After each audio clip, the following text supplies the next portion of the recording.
not a YouTuber, just like making videos. And we gotta beware of these sharks out here, because these white people feel that they want to interject themselves, and you know what I'm saying, the so-called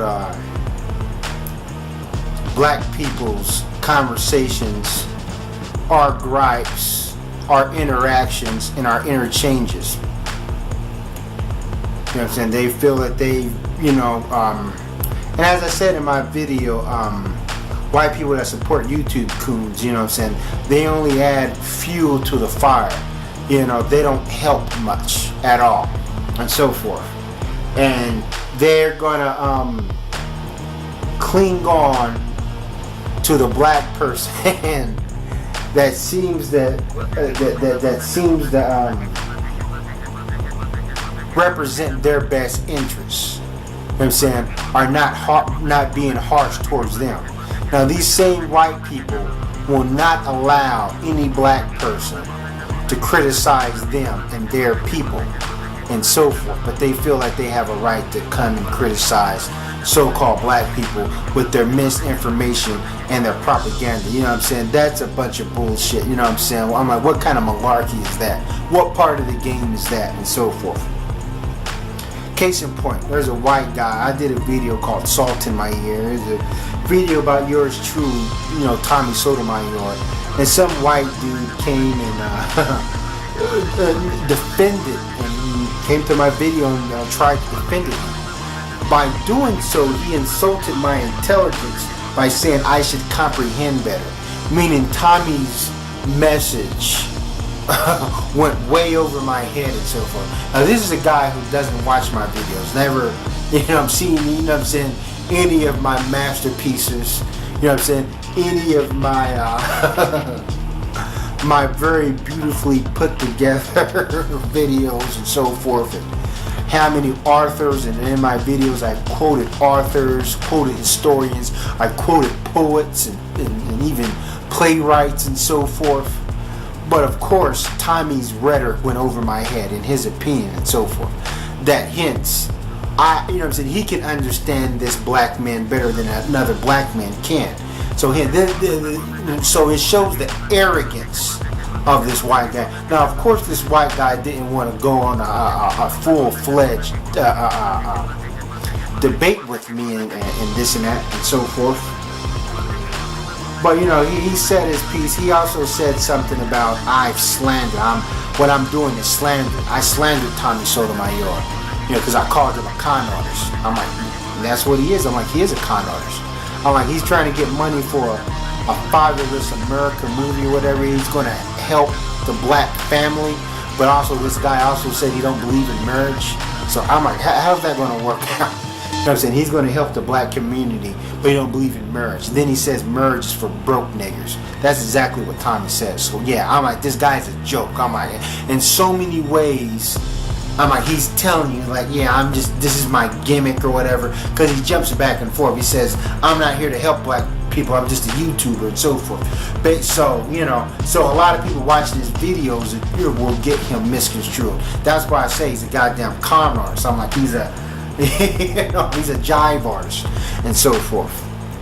I'm like, you know, so yeah.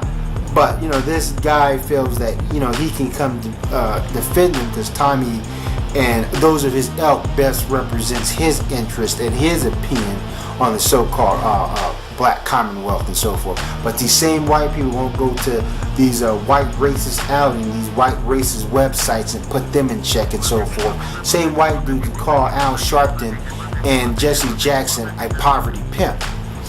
But how, you know what I'm saying, how, you know what I'm saying, how are they more so a poverty pimp than Tommy Sotomayor?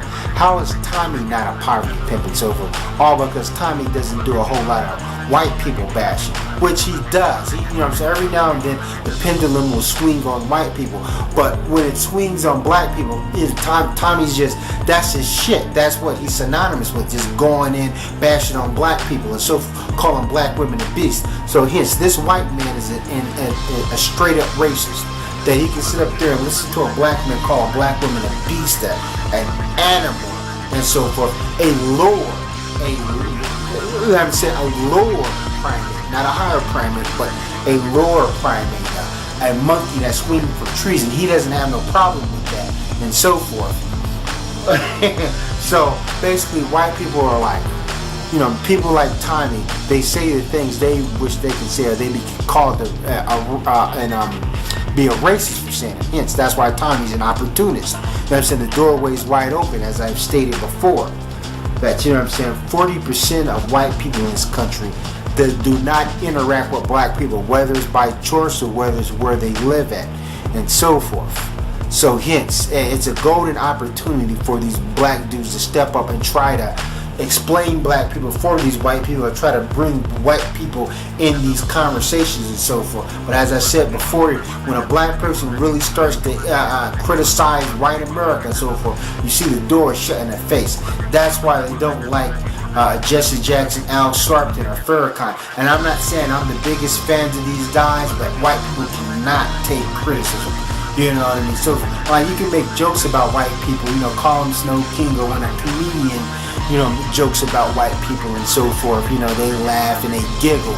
But when it comes to real hardcore criticism on a serious matter, all jokes aside, white people can't take it. Their faces start red, they get mad and so forth. But yet and still, they feel like they have the right to criticize black people. I'm saying, well, now that's double standard and so forth. Like hence, when we see the conflict between black women and black men here on YouTube, and black men griping and saying, oh, the black women is treating us bad and all this other stuff, boo-hoo, that means, so white women can feel that they can jump right into the fray and, and so forth, and be on black dude's side, say, hey, you're right, and this and that. And some black dudes are so stupid and small-minded to the point where they let these white women, bash on black females because they see the black men is going at black women and so forth. But hence, let that same black man go in and bash the white man and see where these white females are stand by. Even though these same white females claim that they only date black men and so forth, they're still going to safeguard the white man. They're still going to be like, oh, my father, my grandfather was a white man, my brother's a white man and so forth. First husband was a white man, my first boyfriend was a white man. Hence, so even when us black men, we go against the black woman, we still have to realize, I know that it's a tired cliche that, your mother was a black woman, your grandmother was a black woman, even though people are trying to squat that down saying, oh, it doesn't matter and so forth. So hence, but that's the mentality, because I don't know, it just, a lot of black men have a destroyed mentality and they're weak-minded and so forth. And they're when it comes to thinking critically, they're they're at a 2-year-old's level and so forth. So hence, my thing is like, don't be don't be a hypocrite and so forth. So if white people want to criticize blacks, don't get mad when we criticize you and so forth. And don't sit up there and try to jump on the tail end of any sort of conversation. Or if you see a black person that agrees with you, you feel like you have a right, you have druthers, to throw your 2 cents in the hat and so forth. Okay, that's all I want to say. All right.